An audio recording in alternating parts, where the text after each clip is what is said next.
자, 이번 주에 김천에 우리 회장하고 우리 부장집사님하고 같이 다녀왔는데 엄청 덥더라고요. 그래가지고 너무 더워가지고 갔다 오는 길에도 이렇게 더 탔어요. 그래가지고 여러분 꼭 집에 가셔서 물 많이 드시고 어디 가실 때 안전하게 더위 먹지 않도록 조심하셨으면 좋겠습니다. 이번 주에 화요일인가 제가 이제 집에 와서 설교를 준비하고 있는데 아내가 이제 퇴근을 한 거예요. 집에 와가지고 왔어 하고서 또 이제 설교 준비를 계속 하고 있는데 저 멀리서 갑자기 기야 이러는 거예요. 기야 시원하다 이러는 거예요. 그래서 내가 너무 놀래가지고 뒤를 돌아보고 뭐야? 아저씨 소리가 나니까 그래가지고 이제 봤죠. 근데 우리 사랑스러운 아내였어요. 여러분도 이제 냉수를 딱 먹으면 어때요? 기분이 엄청 맑아지잖아요. 속이 다 뚫리고 너무나 행복한데 여러분 우리가 이렇게 예배드리는 이 자리가 여러분에게 이 갈증을 해결하는 냉수와 같은 시간이 되었으면 좋겠어요. 근데 여러분 정말로 그렇게 예배의 자리를 그러한 마음으로 찾아오셨나요? 아니면 똑같이 그냥 무덤덤한 생각 가운데 나오셨나요? 여러분 이 신앙생활에 대한 조사를 최근에 7월에 22일에 한 조사가 있는데 여기에 보면 이렇게 얘기를 해요. 사람들이 왜 교회를 다니는가?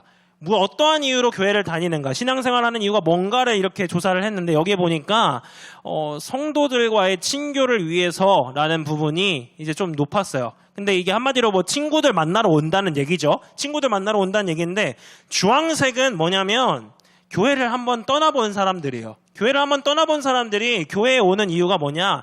나 친구 만나러 왔는데 그 사람들이 때때로 마음에 안 들면 난 언제든지 떠나갈 수 있다 그런 얘기를 하는 거예요. 혹시 여러분도 그런 분 계신가요? 네, 그럴 수 있어요. 그렇게라도 교회에 나오면 너무 좋을 것 같아요. 그런데 사실 여기에 보면은 뭐 친교를 위해 가족의 권유로 마음의 평안을 위해 이런 모든 것들이 어떻게 보면은 예배의 자리로 나오는 우리의 일상 가운데 있는 목마름을 어떻게 보면 잠깐 해결해주는 도움이 될 수 있을지는 모르지만 이게 계속해서 이어진다면 우리의 예배는 결국에 이것들을 탓하면서 떠나게 되는 그런 안타까운 일이 벌어지는 걸 좀 보게 된 것 같아요. 그럼 여러분 오늘 말씀을 통해서 제가 여러분과 나누고 싶은 거는 아까 그런 것들처럼 우리가 예배에 나와서도 목마를 수 있다는 것을 보게 되는데 그렇다면 어떻게 하면 우리가 이 목마름을 제대로 해결할 수 있을까? 그리고 그 전에 우리 안에 예배를 드릴 때에 다른 것을 탓하고 있는 것은 무엇인가? 좀 오늘 사마리아 여인을 통해서 살펴보려고 해요. 오늘 말씀 속에 나오는 이 말씀도 정말 타들어가는 우리 바깥의 날씨처럼 타들어가는 그 시간대에 이루어진 말씀이에요. 이때가 12시쯤이에요. 12시쯤인데 제가 이제 이스라엘에 갔을 때 한 우물가에서 이 사진을 찍었어요. 여기 보면 되게 웃기죠? 보자마자 웃어버리시네. 여기서 정말 뜨거웠어요. 제가 이 그늘을 만나니까 너무 시원하더라고요. 그 시간에 나와서 물을 기르는 모습을 한번 상상해 보세요. 사실 이때에 여러분 사람들이 물을 기르는 시간이 아니에요. 그런데 오늘 말씀에 보면 저 이렇게 험상궂게 생긴 제처럼 물을 기르러 온 한 여인이 있어요. 목마름을 해결하려고 온 여인이 있는데 사실 이 여인에게는 몸에 그 목이 타들어가는 갈증도 있었지만 영혼이 타들어가는 갈증도 함께 있었다는 것을 오늘 말씀을 통해서 보여줘요. 그런데 이 여인은 자신에게 있는 이 영혼이 타들어가고 목이 정말 갈증이 느껴지는 그 상황 속에서 목마름을 바로 해결하는 것이 아니라 계속해서 탓을 하면서 미루는 모습을 보여줍니다. 첫 번째 이 여인이 탓했던 것이 무엇인가 함께 읽어보도록 하겠습니다. 시작. 사람. 밑에 그 글도 읽어볼까요? 마음에 맞는 사람이 없어. 이 여인의 삶은 되게 독특했어요. 왜냐 오늘 말씀에 보면 그 이유가 나오는데 17절과 18절의 말씀을 통해서 한번 확인해 보겠습니다. 시작. 여자가 대답하여 이르되 나는 남편이 없나이다. 예수께서 이르시되 내가 남편이 없다는 말이 옳도다. 너에게 남편 5이 있었고 지금 있는 자도 내 남편이 아니니 내 말이 참되도다. 이 갈증을 느껴서 물을 기르러 왔는데 와서 예수님을 만난 거예요. 예수님께서 이 사람의 영혼에 있는 갈증을 해결해 주려고 오셨는데 제일 먼저 이 사람이 어떠한 삶을 살아왔는지를 탁 건드시는 거예요. 아까 그 말씀 18절을 다시 보여주시면 이 얘기를 하죠. 너에게 남편 5이 있었고 그러고 나서 뭐라 그래요? 지금 있는 자도 네 남편이 아니다 그럽니다. 한마디로 이 사람 평생 동안 외로웠던 삶을 살았던 거예요. 삶 속에서 누구 하나 의지할 수 없어서 계속해서 사람들의 그 인정을 구하고 사랑을 구하면서 살아왔는데 그것으로 만족을 했다 못했다? 못했다라는 겁니다. 만족이 안 되니까 이 남자라고 살아보다가 바꿔요. 또 이 남자라고 살아보다가 또 바꿔요. 그게 벌써 5번째라는 겁니다. 근데 사실 여기서 끝나는 것이 아니라 이 당시에 문제가 뭐였냐면 이 당시에는 명예를 너무나 중요하게 여기는 사회였어요. 가족 간의 관계 속에서 사회 속에서 나의 명예, 내가 어떻게 보여지는지가 중요한 사회였단 말이에요. 그런데 이 여인에게 남편이 지금 몇 명이 있었다고요? 5명이 있었다고요. 오늘과 같이 개방적인 사회에서도 저기 이제 태평양 건너편에 계시는 금발 아저씨, 힘이 제일 세신 그분이 아내가 세 번째 바뀌었다는 얘기를 들었을 때 많이들 놀랍니다. 그런데 지금 5번째래요. 이 당시 고대 근동에서 5번째라는 말은 뭐냐? 가족들로부터 외면당할 수밖에 없는 존재라는 거예요. 또 하나, 사회 속에서 완전히 나락에 떨어져 버린 존재라는 거예요. 아무도 이 사람을 신경 쓰지 않아요. 아무도 이 사람의 말을 흘려듣지 않아요. 이 사람과 같이 밥 먹는 사람도 없고 어찌 보면은 이 사람과 같이 예배드리는 사람도 없었다고 보여질 정도로 이 사람의 삶이 완전히 망가져 있었다는 것을 보여줍니다. 자의반 타의반으로 이 사람은 지금 사람과의 관계 속에서 실망하고 마음에 맞는 사람이 없어서 이제는 홀로 있게 된 그러한 상황이었어요. 그런데 이것으로 인해서 예배를 드리지 못하는 상황이 되었다라는 것이 오늘 첫 번째 여인의 모습이에요. 그런데 이렇게 사람을 탓하면서 예배를 드리지 못하는 이때에 이어서 이 사람의 모습이 참 아이러니한 모습이 나와요. 무엇이냐? 어디서 많이 주워들은 게 있었던 거예요. 어디서 많이 주워들은 게 있어서 저기 가면 좀 예배가 잘 될 것 같고 저기 가서 말씀 들어보면 변화가 될 것 같다는 얘기를 들은 거예요. 자기가 지금 예배가 안 되니까 그렇게라도 해보고 싶었던 마음이 있었던 거죠. 그것을 꼬집으시면서 이 여인이 두 번째로 탓하던 것이 무엇인가를 예수님께서 이렇게 지적하세요. 같이 읽어보겠습니다. 시작. 장소. 맞아요. 장소. 그 밑에 한번 읽어볼까요? 여기 가면 은혜 받을 것 같아. 그럽니다. 마음에 맞는 사람이 없어서 지금 원래 이 여인은 자기가 살고 있는 땅이 사마리아라는 곳이었어요. 사마리아라는 곳은 유대 지역으로부터 조금 위에 떨어진 그 북이스라엘 사람들이 살았던 그곳인데 이 사마리아라는 곳을 여러분이 좀 알고 갔으면 좋겠는데 뭐 왜 알아야 되냐? 사마리아 사람들은 북이스라엘이 아수르에게 멸망을 당한 이후에 이 사람들, 아수르 사람들이 인종정책을 펼쳤어요. 인종정책을 어떻게 펼쳤냐? 이 땅에 살고 있던 북이스라엘 사람들을 마치 우리나라 옛날에 고려인들을 보낸 것처럼 멀리 각 지역으로 흩어보내요. 아수르 제국 각 지역으로 흩어보내고 그곳에서 살던 사람들을 또 북이스라엘에 보내요. 그럼 이렇게 되면 어떻게 돼요? 섞이죠. 섞인 가운데서 태어난 사람들이 누구냐? 혼혈 민족이었던 사마리아 사람이었는 거예요. 그런데 모든 그 포로 끝나고 나서 돌아와 보니까 유대인들과 사마리아인이 돌아와 있었는데 유대인들이 이 사람을 보면서 인정할 수가 없는 거예요. 야, 니네들은 신앙도 섞여 있고 피도 섞여 있고 너희들은 하나님을 함께 예배할 수 없어. 그렇게 배척을 해버린 거예요. 그러고 나서 이 사람들 그래도 마음에 간절함이 있어서 어떻게 했는가? 성전을 세우려고 마음을 먹고 성전을 세웁니다. 그런데 예루살렘에 세운 것이 아니라 그리심산이라는 곳에 세우게 돼요. 그러면서 이 여인이 이 얘기를 하는 거예요. 20절의 말씀 한번 읽어보겠습니다. 시작. 우리 조상들은 이 산에서 예배하였는데 당신들의 말은 예배할 곳이 예루살렘에 있다 하더이다. 여인이 말하는 게 뭐냐? 이 산, 그리심산에서 우리는 예배를 하고 있어요. 당신들이 우리를 배척해서 우리는 여기서 예배를 하고 있는데 내가 들어보니까 예배가 좀 되는 곳이 있다고 하던데 그곳 예루살렘은 어떻습니까? 지금 물어보는 거예요. 나도 그곳에 한번 좀 가면 바뀔 수 있나요? 지금 내 삶이 팍팍하지만 내가 그곳에 가면 예배가 될까요? 물어보는 거예요. 장소를 지금 탓하고 있는 것이죠. 사람들이 여러분 지금도 이렇게 장소에 대한 관심을 많이 가져요. 코로나가 끝난 이후에 이런 조사가 있었어요. 사람들이 어떻게 지금 신앙생활을 하는가, 신앙이 잘 회복되었는가를 조사해 보니까 코로나 전과 후로 갑자기 확 바뀐 그래프가 있어요. 그게 지금 빨간 박스인데 여기에 보면 사람들이 이런 것을 많이 한다고 그래요. 수련회 가고 수양회 가고 신앙 집회 가고 부흥회 가고 찬양 집회 간다는 겁니다. 뭐 땡땡 워십 이런 데 간다는 거예요. 근데 여기 가서 은혜 받는 거 좋아요. 저도 한 번씩 가서 이렇게 은혜 받고 올 때가 있어요. 너무나 좋죠. 그런데 여러분 여기에 문제점이 뭐냐? 뒤에 그래프들을 보시면 개인적으로 아니다. 급하시네 오늘. 뒤에 그래프를 보면 사람들이 개인적으로 하나님을 찾는 것보다 어디에 가서 어디 장소에 가서 찾는 것을 더 원한다라는 것을 보여주는 것 같아요. 여러분도 그러지 않아요? 때때로 우리는 어떤 장소에 꽂힐 때가 있어요. 저기 기도원 가면 기도 불 받는데 우리 이번 주에 이제 청년들하고 산기도를 갔다 왔는데 빼주세요. 산기도를 갔다 왔는데 그곳에 가면 정말 많은 사람들이 기도를 하고 있어요. 거기 가면 진짜로 기도가 돼요. 그런데 여러분 그곳에서만 되는 것인가? 아니라는 거죠. 제가 예전에 한 청년하고 이런 얘기를 했었어요. 이 친구가 악기를 연주하는 친구였어요. 그날이 언제였냐면 금요기도회, 우리는 금요기도회가 없지만 그곳에는 금요기도회가 있었어요. 자, 열심히 막 찬양인도 하고 기도하고 나서 불 받고 또 은혜 받고 돌아가지고 막 눈가가 촉촉한 상태로 있는데 이 친구가 11시쯤에 전화가 온 거예요. 그래서 받았죠. 무슨 일이냐 고생했다 그랬는데 갑자기 심각하게 분위기를 잡으면서 이러는 거야.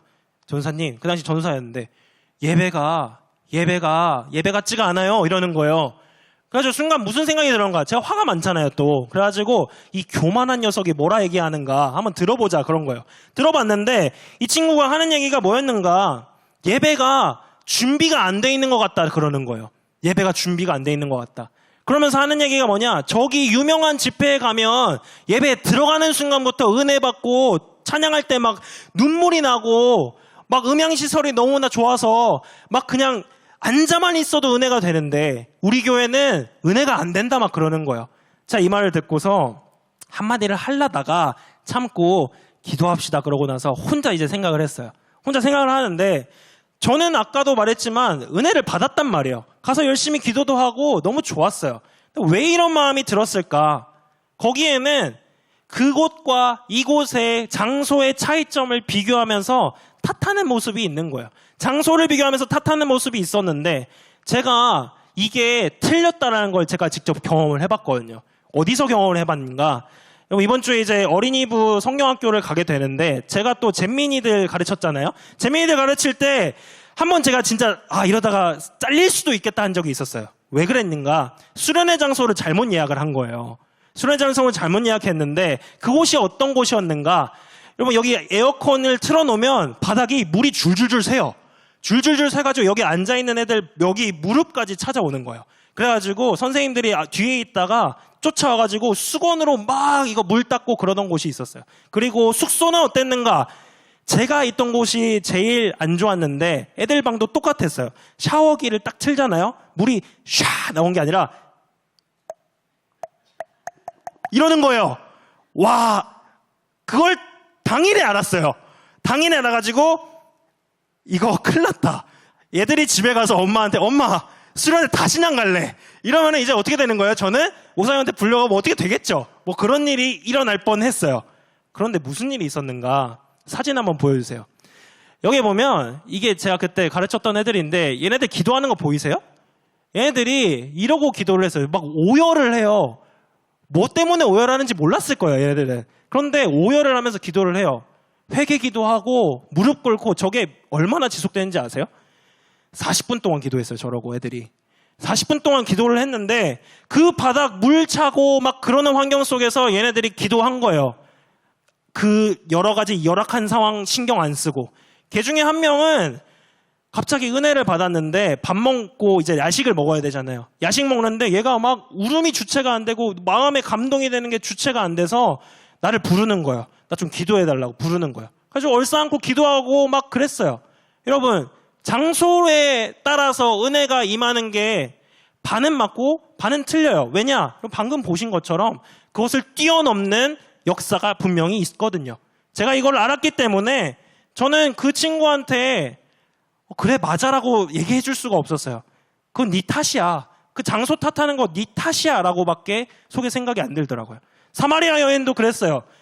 많은 그런 좋은 예배의 공간들이 있지만 그곳에 가고 싶은 마음이 있지만 내가 이곳에서 예배가 안 되는 거 그러면서 저곳을 바라보는 거는 어떻게 보면 장소를 탓하는 것밖에 안 된다라는 것이죠. 그리고 이 여인이 마지막으로 했던 탓이 있었어요. 그것은 뭐냐? 바로 이것인데 한번 읽어보겠습니다. 시작. 시간. 밑에 읽어볼까요? 때가 되면 바뀌겠지. 여러분, 신앙생활 하면서 가장 많이 듣게 될 말이에요. 때가 되면 바뀌겠지. 제 친구가 이 말을 참 많이 했어요. 저랑 찬양 인도를 같이 하다가 갑자기 그만둔 친구가 있었는데 이 친구가 갑자기 방황을 크게 했어요. 방황을 크게 하면서 제가 그 당시 찬양팀 리더였는데 저한테 와가지고 그만두겠다는 거예요. 그래가지고 왜 그러냐, 우리 같이 해보자. 친구니까 친구 멱살을 잡을 수는 없잖아요. 그래가지고 같이 해보자 다독이는데 얘가 그러는 거예요. 아, 지금은 안 될 것 같고 때가 되면 바뀌겠지 뭐, 이러는 거예요. 막 뻗쳤어요. 근데 여러분, 이 말만큼 무책임한 말이 없어요. 이 말만큼 무책임한 말이 없는 이유가 뭐냐? 때가 되면이 언젠데요. 그때는 언제인데요. 여러분이 생각하는 그때는 언제인가요? 오늘 말씀 속에 그 여인도 그때가 있었어요. 25절의 말씀 한번 읽어볼까요? 시작. 여자가 이르되 메시아 곧 그리스도라 하는 이가 오실 줄을 내가 아노니 그가 오시면 모든 것을 우리에게 알려주시리이다. 여인이 원했던 때는 바로 이때예요. 내가 생각하는 구원자가 오는 그때. 우리로 따지면 뭘까요? 유명한 목사님이 오면, 내가 생각했을 때 좋은 은혜로운 말씀을 들려주는 그 목사님 오면, 그 유튜브에 그 목사님 오면 바뀔 것 같은데 그 얘기를 하는 거죠. 여러분, 그런데 사실 이것들 세 가지 모두 다 어떻게 보면 탓하는 거예요. 지금 내가 예배가 안 되는 거 탓하는 거에 불과하다는 거죠. 이러한 여인에게 지금 예수님께서 눈앞에 있는데, 그 구원자가 지금 눈앞에 있는데도 이 사마리아 여인은 알았어요, 몰랐어요? 그때가 왔음에도 알았어요, 몰랐어요? 몰랐어요. 우리는 그때를 알 수 없어요. 그때 예수님께서 이렇게 말씀하셨어요. 26절입니다. 같이 읽어볼까요? 예수께서 이르시되 네게 말하는 내가 그라 하시니라. 사마리아 여인이 그렇게 탓했던 것 다 들으시고 그러시는 거예요. 야, 근데 네가 그렇게 원하던 그 예배에 내가 있잖아. 네 앞에 내가 있잖아. 그 얘기를 하시는 거예요. 네가 그토록 원하던 그 사람 나잖아. 그 얘기를 하는 거예요. 우리는 때때로 우리의 환경을 탓해요. 우리의 상황을 탓해요. 우리가 있는 이 장소 탓하게 돼요. 그리고 내 옆에 있는 사람 때문에 내가 은혜가 안 된다. 내 주변에 있는 사람 때문에 안 된다. 그런 마음이 들 수 있어요. 근데 여러분, 이 여인을 한번 보세요. 이 여인이 그렇게나 탓했던 그 상황, 그렇게나 피하고 싶었던 에서 누구를 만났어요? 예수님을 만납니다. 그 자리, 그곳에서 예수님을 만났다라는 거예요. 어떻게 이 일이 가능했을까? 오늘 이 말씀 가운데에는 우리가 이 실마리를 풀 수 있는, 여인을 찾아오셔서 변화시킬 수 있었던 단 한 가지의 그 말이 나와요. 우리 15절의 말씀 읽어보겠습니다. 시작. 여자가 이르되 주여 그런 물을 내게 주사 목마르지도 않고 또 여기 물 기르러 오지도 않게 하옵소서. 그럽니다. 그런 물을 내게 주사 그러는 거예요. 이 여인이 근데 이 탓을 하기 이전에 이 말을 합니다. 그 말을 들으신 예수님께서 아직 그 모든 것들이 어떻게 변화될지 알지 못하였던 그 여인을 바꿔가세요. 바꾸시고 그 갈증을 해결해 주시는 거예요. 여러분, 내게 물을 주세요 하는 그 간절함이 여러분에게 있습니까? 지금 여러분이 앉아있는 그 자리, 여러분이 있는 이 자리에 앞에 제가 있는 게 아니라 여러분이 보셔야 할 건 누구냐? 여러분을 이 여인에게 찾아가셨던 것처럼 찾아오신 예수님을 보셔야 해요. 예수님이 지금 여러분을 만나고자 하시고 그 예수님이 이 여인을 바꾸셨듯이 여러분을 이 자리에서 이때에 바꾸기를 원하신다 말씀하시는 거예요. 제가 최근에 있었던 한 가지 얘기를 좀 해드리고 말씀 마무리하려고 합니다. 무슨 일이 있었냐면, 여러분은 잘 모르실 텐데 제가 여기서는 맨날 막 웃고 그러잖아요. 근데 예전에 그 우리 밑에 계시는 이은하 전도사님을 엄청 괴롭혔던 적이 있었어요. 제가 처음 왔을 때 오늘 같이 좀 이렇게 회의를 해보셨던 분은 아시겠지만 제가 쌈딱이에요. 사실 엄청 잘 싸워요. 그래가지고 막 싸우는 그런 모습이 있었는데 누구를 괴롭혔는가? 우리 사랑하는 이은하 전사님을 괴롭힌 거예요. 왜 그랬는가? 제가 여기 처음 오니까 막 여러 가지 할 일이 많았던 거예요. 막 방송실에 막 해야 되고 막 이것저것 할 일이 많았어요. 그러다 보니까 막 점점 짜증이 막 올라오더라고요. 나 이래가지고 예배는 제대로 못 드릴 수 있나? 막 이런 생각이 찾아왔었어요. 그러다 보니까 막 전도사님한테 가가지고 이거 바꾸세요, 저거 바꾸세요 막 괴롭혔어요. 제 마음속에 무슨 생각이 있었는가? 이 사람 때문에 안 돼, 그런 탓하는 마음이 있었던 거야. 그게 이제 하필 불쌍한 이은하 전사님이었던 거죠.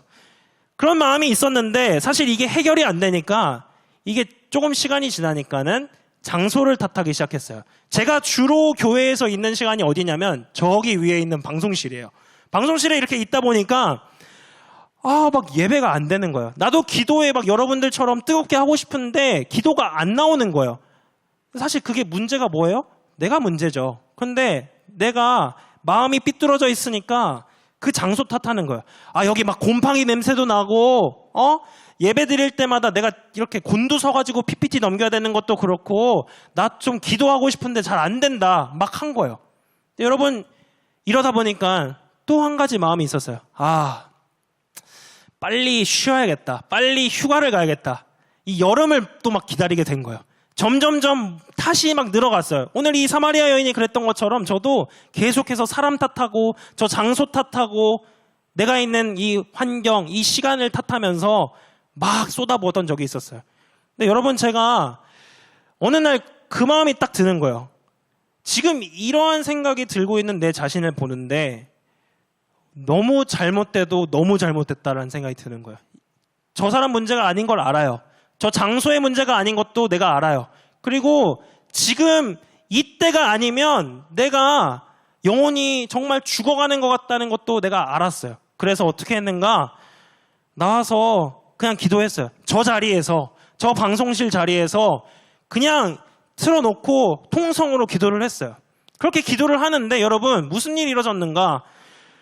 마음 가운데에 계속해서 이제 예배의 마음이 다시 거예요. 그 전까지는 저기에 앉아 있으면 계속 비판하는 생각이 들어요. 설교 막 들으면서도 비판하고 있고 기도하고 비판하고 있었던 제 자신이 말씀이 들리기 시작하는 거예요. 이 말씀 들으면서 내 마음에 꽂히기 시작하고 이 말씀이 내 안에 살아 움직이는 게 느껴지기 시작하는 거예요. 그때 뭘 느꼈는가? 사람도 문제가 아니고 장소도 문제가 아니고 이렇게 시간도 문제가 아니구나 하는 걸 느끼게 됐어요. 여러분은 늘상 있는 이 자리에 어떠한 마음으로 나오십니까? 여러분이 예배드리고 있는 이 자리, 정말 여러분은 그 여인처럼 내게도 물을 주세요 하는 그 마음으로 계십니까? 아니면 그냥 똑같이 뭐 주일 예배는 어쩔 수 없어. 이 시간대는 어쩔 수 없어. 원래 피곤한 시간이야. 원래 이 늘상 드려지는 일주일에 한 번 드리는 이 주일 예배는 은혜가 별로 없어. 그렇게 생각하고 있지는 않나요? 여러분, 그런데 이 여인은 예수님을 그때 만났어요. 그리고 예수님께서 뭐라 하시는가? 이때라는 그 말씀을 듣게 됩니다. 이때라. 네가 예배하게 될 때가 이때라 하시는 그 말씀을 듣게 돼요. 여러분, 우리가 이제 조금 지나면 국내 선교를 떠나게 됩니다. 저 더운 곳으로 가요. 근데 여러분 그곳에서 받을 은혜를 기대하는 것 좋아요. 근데 여러분 그 전에 이때 이 자리에서 여러분이 만나야 합니다. 예수님을 갈급하게 찾아야 되고 이 자리에서 부어주실 은혜를 구해야 돼요. 그리고 여인처럼 이렇게 좀 갈급하게 외쳤으면 좋겠어요. 내게도 그런 물을 좀 달라고. 내게도 그런 물을 좀 주셔서 다시는 목마르지 않게 해달라고. 더 이상 그때를 미루지 마세요. 그때 받을 은혜는 그때 하나님께서 족하게 주실 거고 오늘 이때 받을 은혜가 여러분이 쟁취해야 될 은혜입니다. 천국은 침노하는 자의 것이라고 말씀이 알려주고 있어요.